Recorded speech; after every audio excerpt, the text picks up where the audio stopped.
Hello friends, welcome to my YouTube channel.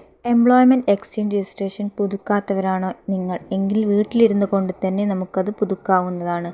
Employment service വകുപ്പിൻ്റെ പ്രധാന കർത്തവ്യം തൊഴിൽ ദാതാക്കളെയും തൊഴിൽ അന്വേഷകരെയും തമ്മിൽ കൂടിച്ചേരുന്നതിന് അവസരമൊരുക്കുക എന്നുള്ളതാണ്. നിശ്ചിത വിദ്യാഭ്യാസ യോഗ്യത, തൊഴിൽ പരിചയം, പ്രാവീണ്യം എന്നിവയുള്ള ഉദ്യോഗാർത്ഥികളെ അതാത് ഉദ്യോഗങ്ങൾക്ക് ചുരുങ്ങിയ സമയത്തിനുള്ളിൽ വകുപ്പിൽ നിന്ന് സംഭാവന ചെയ്യുന്നു.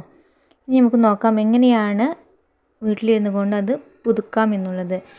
അതിനു വേണ്ടി മൊബൈൽ ഫോണിൽ ഗൂഗിളോ അല്ലെങ്കിൽ ക്രോമോ എടുത്തിട്ട് എംപ്ലോയ്മെൻറ്റ് എക്സ്ചേഞ്ച് റിന്യൂവൽ എന്ന് ടൈപ്പ് ചെയ്യുക. അപ്പോൾ ഓപ്പൺ ആവുന്ന പേജിൽ job seeker renewal employment at Kerala എന്ന് അതിൽ ക്ലിക്ക് ചെയ്യുക. അപ്പോൾ ഓപ്പണായി വരുന്ന ഇതിൽ ഡിസ്ട്രിക്റ്റ് കൊടുക്കാനുണ്ട്. ഡിസ്ട്രിക്റ്റും അതുപോലെ എക്സ്ചേഞ്ച്, ആ ഡിസ്ട്രിക്റ്റിൽ ഉൾപ്പെട്ടിട്ടുള്ള എക്സ്ചേഞ്ചുകൾ ലിസ്റ്റ് ഇവിടെ ഉണ്ടാവും. അത് സെലക്ട് ചെയ്യുക. എന്നിട്ട് സെലക്ട് ചെയ്തതിന് ശേഷം നമ്മുടെ രജിസ്ട്രേഷൻ നമ്പർ ഇവിടെ ടൈപ്പ് ചെയ്യണം. ഞാനിപ്പോൾ റോങ് ആയിട്ടുള്ള ഒരു നമ്പറാണ് ടൈപ്പ് ചെയ്തിട്ടുള്ളത്. അതല്ലാതെ കറക്റ്റായിട്ട് നിങ്ങളുടെ രജിസ്ട്രേഷൻ നമ്പർ ഇവിടെ ടൈപ്പ് ചെയ്യുക.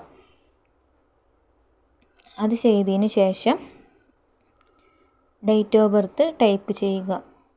ഡേറ്റ് ഓഫ് ബർത്തും ഞാൻ കറക്റ്റായിട്ടല്ല കൊടുത്തിട്ടുള്ളത്, അപ്പോൾ കറക്റ്റായിട്ട് കൊടുക്കുക.